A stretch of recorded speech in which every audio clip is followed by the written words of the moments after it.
समझते हैं कि तुम्हारा शिष्य हरिश्चंद्र दानी है, जब तक हम उसकी परीक्षा नहीं ले लेंगे तब तक नहीं मानेंगे। वशिष्ठ बोले, अगर तुम परीक्षा लेना चाहते हो तो हमारे शिष्य की परीक्षा ले लो। सो याद रखना मेरे भगवत प्रेमियों, विश्वामित्र ने सूकर का भेष धारण किया और सूकर का भेष धारण करके हरिश्चंद्र के बाग को उजाड़ने लगे। सारा बाग उजाड़ दिया। माली ने आकर के कहा, महाराज की जय हो। महाराज, एक सूकर ने बाग को उजाड़ दिया। महाराज हरिश्चंद्र ने फौजों को आदेश दिया कि जाओ, जाकर के उस सूकर को बाग से भगा दो। फौजों ने काफी प्रयास किया, लेकिन वो सूकर भागा नहीं। दूसरी बार मंत्री ने कहा है कि महाराज वो सूकर भागा नहीं। शाम को माली फिर आ गया। माली ने कहा, महाराज वो सूकर नहीं भागा, उसने सारा बाग उजाड़ दिया। तब तक शाम का वक्त हो चुका था। शाम का वक्त हो चुका था। महाराज हरिश्चंद्र कहने लगे, माली एक बात सुन,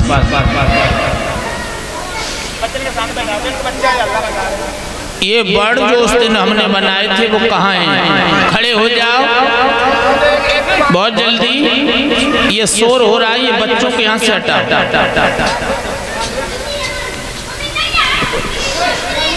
हमारा सबसे निवेदन है कि जिनके बच्चे हैं अपने अपने बच्चों को रोको, अपने अपने पास बिठा ले। हाँ, बिल्कुल यहाँ से सब बच्चों को हटाओ। देखो, अब हम तो ना जानते कि न कि कौन से बच्चा है, लेकिन खुद ही पहचानो और खुद ही उन्हें बुलाए ले।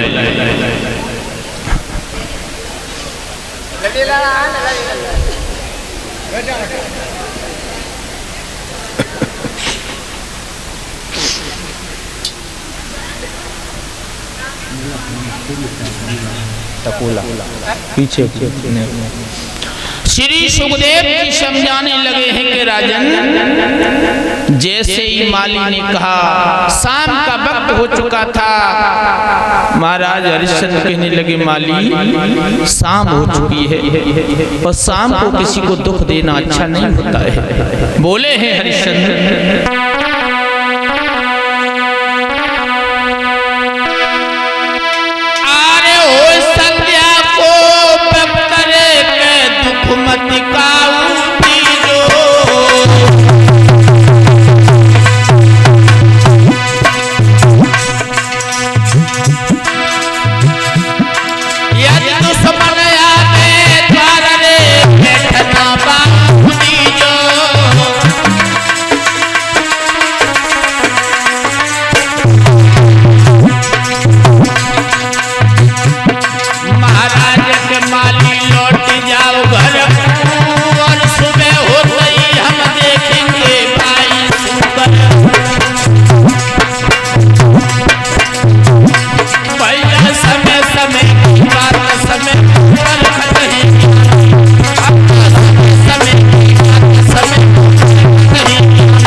शाम का वक्त है, शाम को किसी को दुख देना अच्छा नहीं होता है। सुबह होने दो। और जैसी सुबह हो, महाराज हरिश्चंद्र खुद हाथ में तलवार लेकर के बाग में पहुंच गए।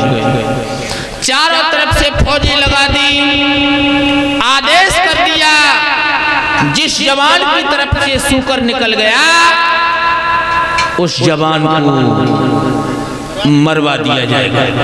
याद रखना।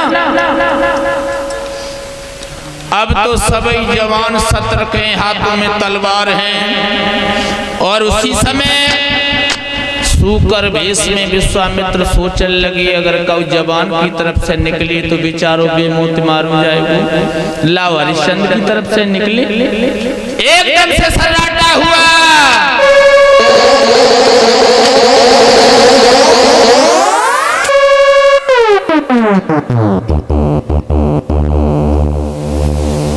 हरिश्चंद्र के पास से वो सूकर गुजर गया।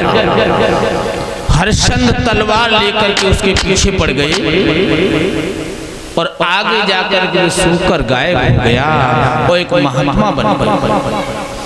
हरिश्चंद्र रुक गए। स्वामी जी, स्वामी जी, सीताराम सीताराम सीताराम।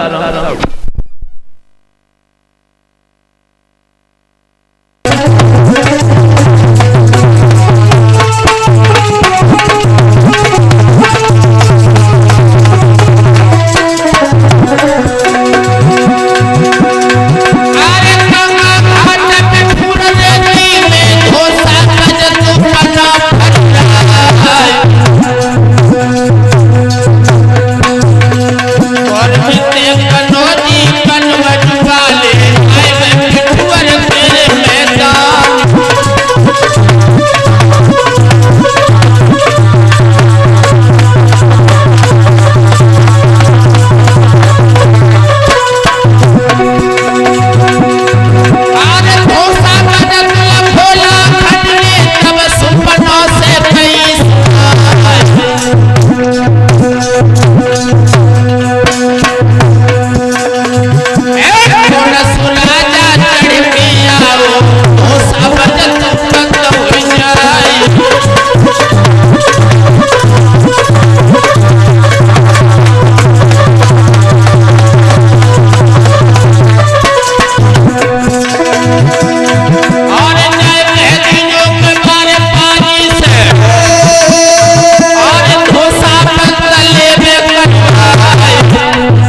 याद रखना मेरे भगवत प्रेमियों, श्री सुखदेव जी समझाने लगे हैं कि हे राजन,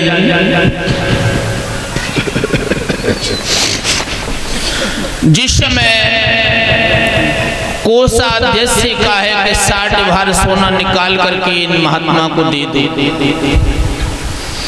विश्वामित्र कहने लगी हरिश्चंद्र, जब घोड़े की लगाम और खजाने की चाबी मेरे पास आ चुकी है और इन दोनों वस्तुओं पे सारा राज निर्भर करता है, सारा राजपाट मेरा हो गया, अब ये 60 भार सोना इस राज से कहीं बाहर से ला के।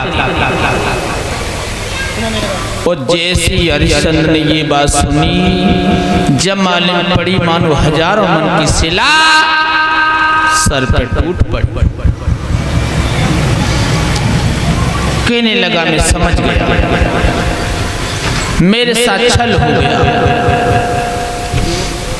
जवाब दिया स्वामी जी, हाँ, जब 60 भार सोने के बदले आप हमें कहीं बेच लें। जवाब दिया, ऐसा अखंड भारत पे तेरा राज्य है, भला तुझे खरीदेगा कौन? हरिश्चंद्र बोले, प्रभु काशी नगरिया भोले बाबा के त्रिशूल पे तीनों लोगों से अलग बताई है, आप हमें काशी में बेच ले। जवाब दिया, तुझे खरीदेगा कौन इस सुंदर सुंदर वस्तुओं में? और फिर तेरे बेचने से तो हमारी पूर्ति ना होगी। जवाब दिया, तो आप हमारी रानी को भी बेच लें। विश्वामित्र कहने लगे, तेरी पत्नी बिकने के लिए तैयार है? एक काम कर, पहले पूछा तेरी पत्नी तेरे साथ बिकने के लिए तैयार है या ना? उसी समय भक्तों हरिश्चंद्र अपनी रानी तारा के महलों की तरफ जब चला है, जैसी रानी ने अपने पिया को आता हुआ देखा,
रानी तारा ने अपने पिया को आता हुआ देखा, बड़े आदर से बिठाया, आइए राजन, रोज हमारे महलों में आते थे तो आपका चेहरा फूलों की तरह खिलता था, राजन इस चेहरे का है तो नूर ही ढल गया है, क्या बात है?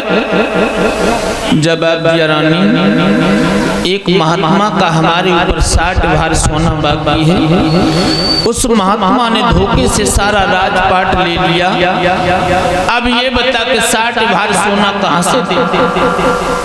सोई रानी तारा कहने लगी, पिया तो इसमें रोने की क्या बात है? चलो आप चल के सबसे पहले हमें बेच और मुझे बेच करके उस ब्राह्मण का कर्जा देते। देखिए रानी पतिव्रता तारा कैसे अपने पिया को समझा रही है, नाथ आप सबसे पहले मुझे बेचे और मुझे बेच करके उस ब्राह्मण का ऋण दे दे।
चलो चल करके आप सबसे पहले मुझे बेचें और मुझे बेच करके इस ब्राह्मण का ऋण दे दें। उसी समय 5 वर्ष का बालक रोहितदास आ गया और जैसे ही अपने माता पिता को देखा, मैया क्या बात है, आज आप लोग उदास कैसे हो? जवाब दिया, बेटा तुम्हारे पिता पर एक महात्मा का 60 भार सोना कर्जा हो गया है, इसलिए हम परेशान हैं, कहाँ से दें? देखिए 5 वर्ष का बालक रोहितदास क्या बोला, पिताजी तो इसमें रोने की क्या बात है, आप सबसे पहले हमें बेचें और हमें बेच करके उस ब्राह्मण का ऋण दे दें। देखिए 5 वर्ष का बालक कितना चतुर था, बोला है पिताजी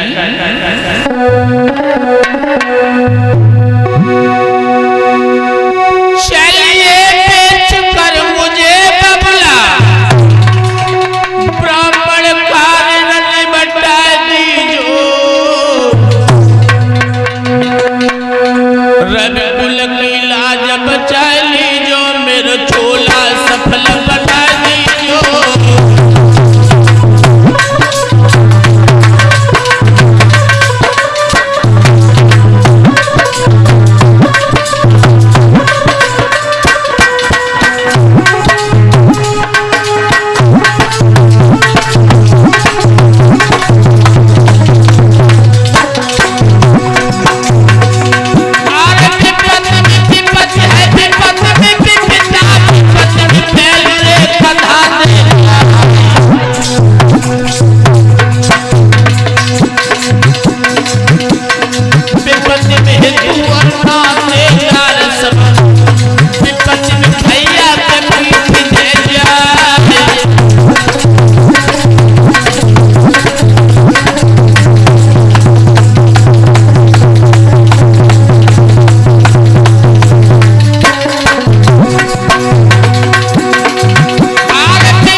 हरिश्चंद्र के ऊपर कर्जा था। कितना? 60 भार और 1 भार सोना का वजन बताया है 3 मन। यानी पहले के जमाने में वो चलते थे 96 शेर का 1 भार सोना होता है और हरिश्चंद्र के ऊपर 60 भार सोना था।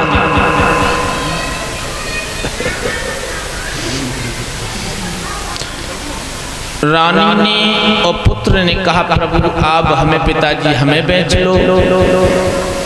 तीनों प्राणी राजा रानी निकल करके आए, स्वामी जी चलो हम तीनों बिकने के लिए तैयार हैं।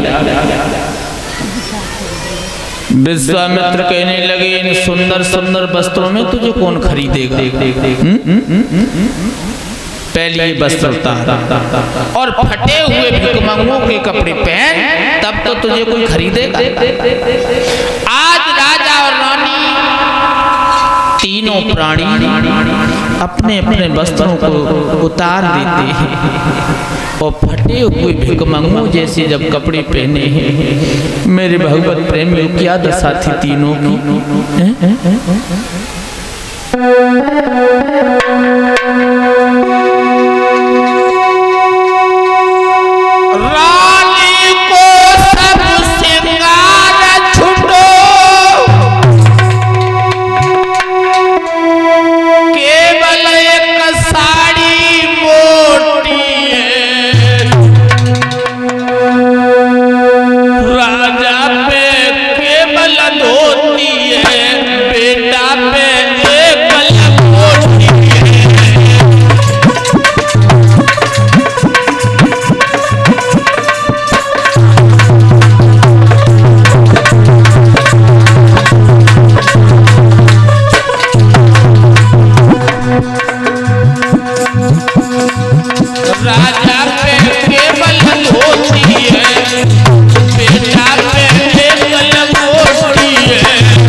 तीनों ने फटे हुए भिखमंगों के जब कपड़े पहने हैं और तीनों जब विश्वामित्र के साथ चले हैं। मेरे भगवत प्रेमियों, जैसे ही नगर से महाराजा हरिश्चंद्र निकले,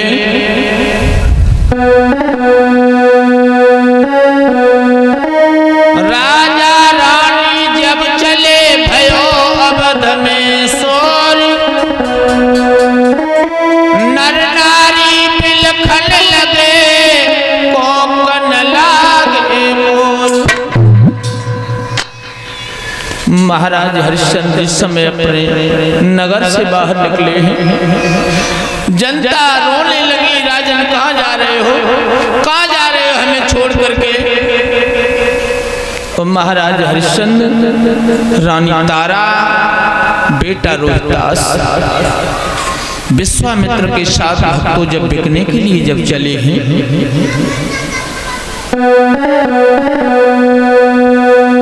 आरे छोड़ चले राजधानी अपनी छोड़ चले,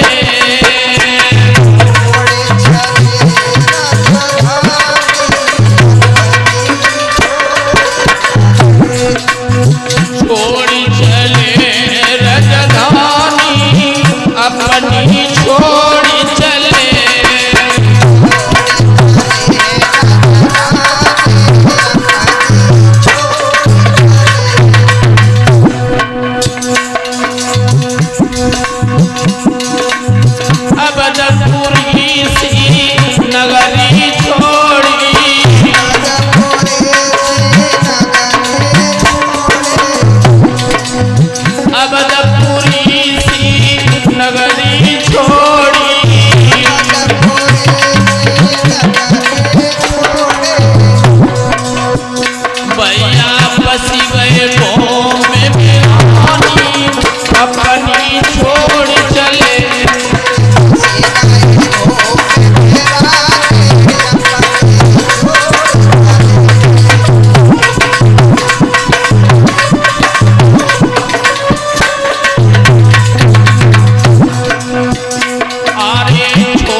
तीनों प्राणी, आगे आगे विश्वामित्र और पीछे से तीनों प्राणी चलते चले जा रहे हैं।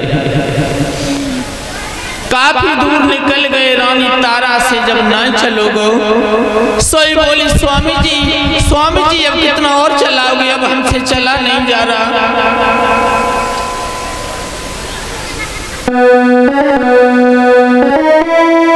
अरे तेरी काशी कितनी दूर, अरे बाबा चलत चलत हम हारे।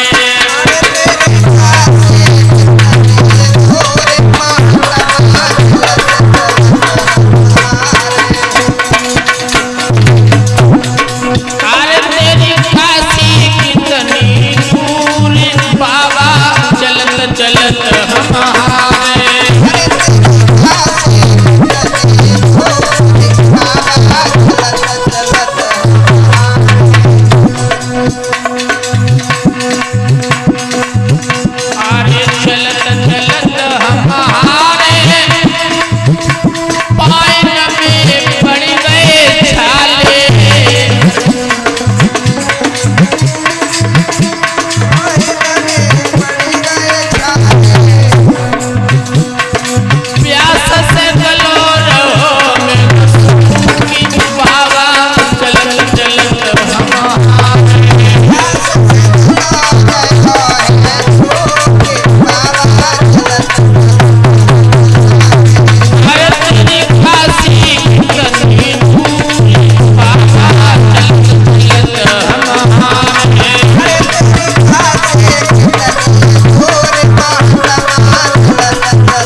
जवाब दिया स्वामी जी कितना और चलाओगे,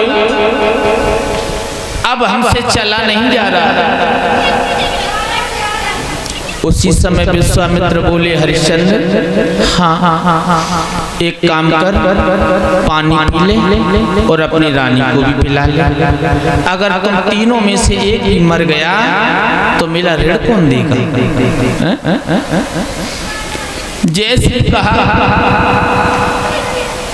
उसी समय बेटा रोहितास और रानी कहने लगी नहीं स्वामी जी, जब तक आपका ऋण नहीं दे देगी तब तक पानी पीने की तो बात दूर है, पानी को देख ही नहीं सकती। विश्वामित्र कहने लगे तो फिर क्या है, आगे बढ़ा। आगे आगे विश्वामित्र, पीछे से तीनों प्राणी चलते चले जा रहे हैं। और जब रानी तारा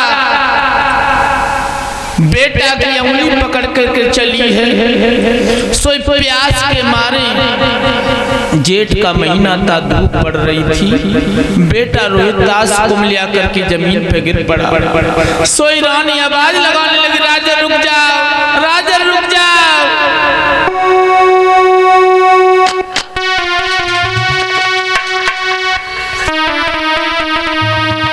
अरे सैया छाया मेरे से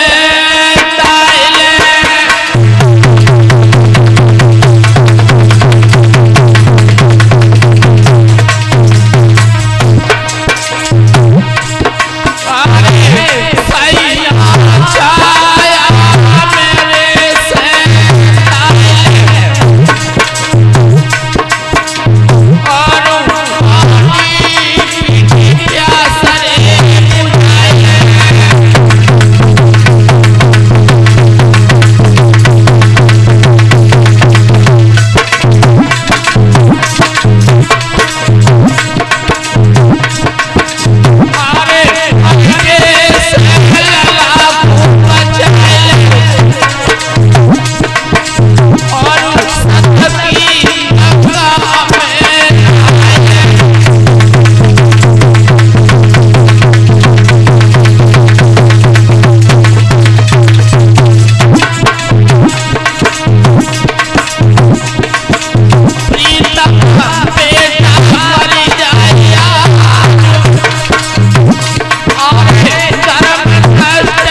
मैया रुक जाओ, पानी पी लो। हरिश्चंद्र कहने लगे, रानी अभी तो तूने मना किया है, जवाब दिया नाथ मैं पानी नहीं पीऊंगी, लेकिन बेटा को तो पिला लो। बेटा ने फौरन कहा, मैया पानी पीने की बात दूर है, हम पानी देखेंगे भी नहीं, चलो आगे बढ़ो। और आगे बढ़ती गई। इन बालकों को रोको, इन बालकों को रोको, ये कहाँ है बढ़।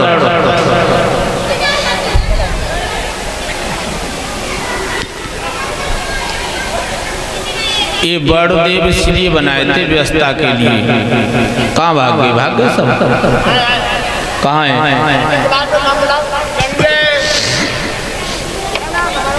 इन बालकों को शांत कोई करेगा कि नहीं?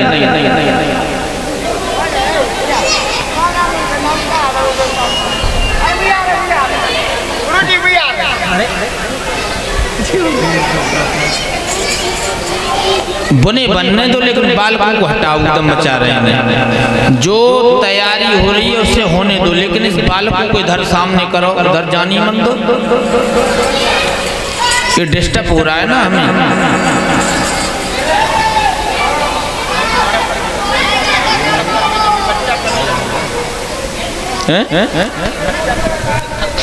कौन?